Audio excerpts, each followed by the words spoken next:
Welcome back to Latin Rite Restoration. Today we are going to put background color for our gold gilding. And what is that going to entail? Well, kind of a mustard color. And we're going to be putting it right here, like we did here. For this we're using stuff that's either lacquer based or water based.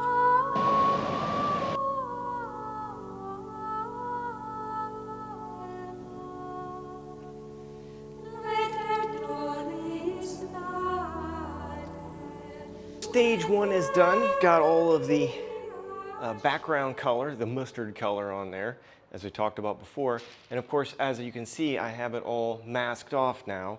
And the purpose and the reason for that is I'm about to put a glue on here called size.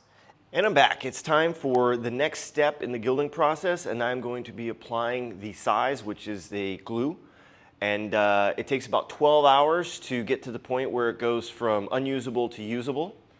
So it's first thing in the morning, first thing, hardly. It's like 8 o'clock in the morning here. So I'm going to be finishing this job up around 8 or 9 o'clock tonight. See how it looks right here, right? It's just kind of like a very thin glue.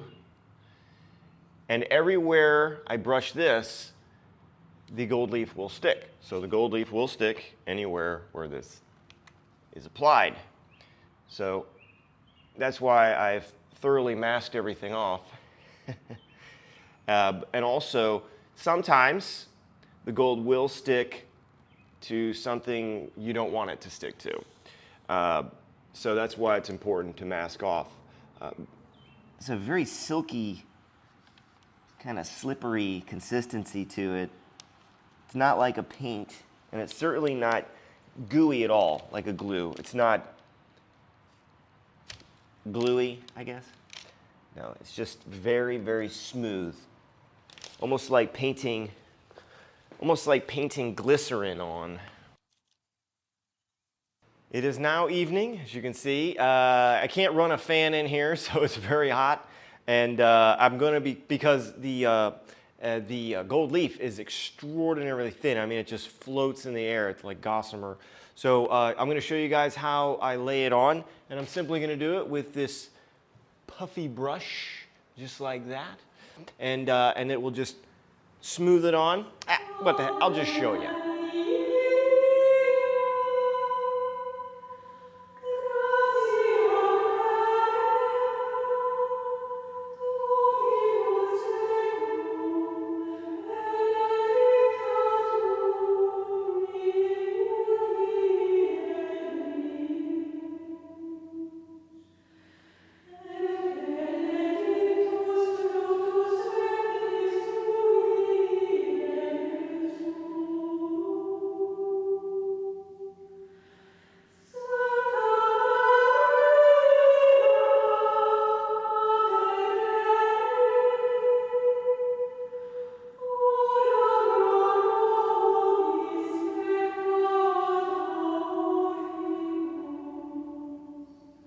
And as you guys probably saw, the gold only sticks where the size has been applied, and it doesn't stick anywhere else, which is really convenient. So you always get it exactly where you want it. Amazing system, really cool technology that's hundreds of years old. And there we go. So tomorrow morning, come in here, tone everything, and spray it with shellac, and it'll be ready to install in the church. We're back in the shop, and we're ready to what's called tone the gold. And that is, we're going to kind of take some of the edge off of the shininess, and we're going to make it look, give it kind of almost like an antique look. Trust me, it looks good. Check this out when I brush it on. Ah, look at that. It's very wet. Okay. It's going to be very wet and runny. Okay, so that's good. It's by design. And what I'm going to do is I'm going to apply it, and then I'm going to wipe it off.